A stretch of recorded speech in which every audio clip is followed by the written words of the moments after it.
Mon amour, tu ferais quoi si t'étais riche? Ça dépend de quelle richesse tu parles. Bah, riche quoi.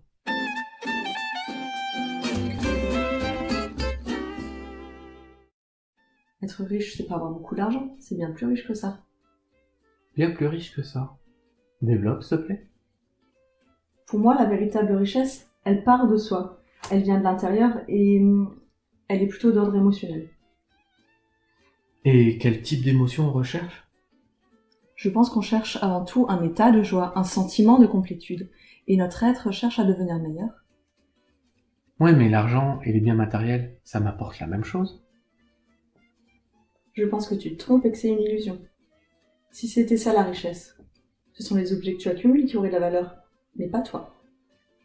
Intéressant. En revanche, ton ego, lui, il est content. Et il se nourrit de ça. Il t'enferme davantage dans cette croyance en plus. Et rappelle-toi, si ton ego est content, toi t'es malheureux. Imagine, tu donnes tous tes biens. Quelle serait alors ta richesse? Et plus important, comment tu te sens? Ouais, c'est vrai, t'as raison. C'est pas ça ma valeur. C'est pas les objets qui déterminent qui je suis. Après, comment je me sentirais? Je sais pas, pareil, sûrement.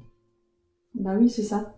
Malheureusement, notre culture nous pousse à penser que l'avoir est plus important que l'être. Alors que si tu places ta richesse dans les valeurs, telles que l'empathie, la bienveillance, et surtout l'amour, alors là, t'es vraiment toi, et tu peux partager autant de fois que tu veux sans t'appauvrir. Ouais, je comprends mieux. Je comprends mieux ta vision de la richesse. Et je vais la compléter. Qu'est-ce que tu fais? Bah, je prends 20 euros, 2 billets de 10, et je te donne la moitié, 10 euros. Ok. Alors là, maintenant, je me suis appauvri, et grâce à ma grande générosité, toi, tu t'es enrichi de 10 euros. 10 euros. Mais repartage la suite, j'ai pas tout à fait compris. Non, non, non, non, attends. J'ai pas fini ma démonstration. On va prendre un autre exemple. Tu sais que j'aime beaucoup l'étymologie. Oui. Et que, avec le temps, les gens changent souvent le sens des mots. Mm. Par exemple, canicule ou apocalypse. Apocalypse, c'est hyper d'actualité. Tu sais ce que ça veut dire, apocalypse? Ouais, mais donne-moi ta définition. Pour beaucoup de personnes, apocalypse, ça veut dire la fin du monde. C'est ça. Oui. En fait, à l'origine, apocalypse, ça voulait dire la révélation. Ah, rien à voir. Non, rien à voir. Mais maintenant, tu connais quelque chose de plus. Et oui. Donc, grâce à moi, tu t'es enrichi d'une connaissance que j'ai toujours. Donc, au lieu de diviser notre richesse en deux, on va multiplier. Et comment tu te sens en partageant ta richesse intérieure?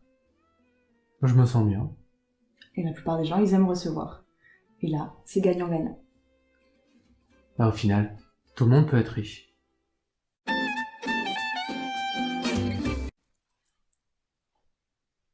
Mon amour? Regarde comme elles sont belles, c'est le boutin. Ouais, grave. Et ils prennent la gratitude en moyen de paiement?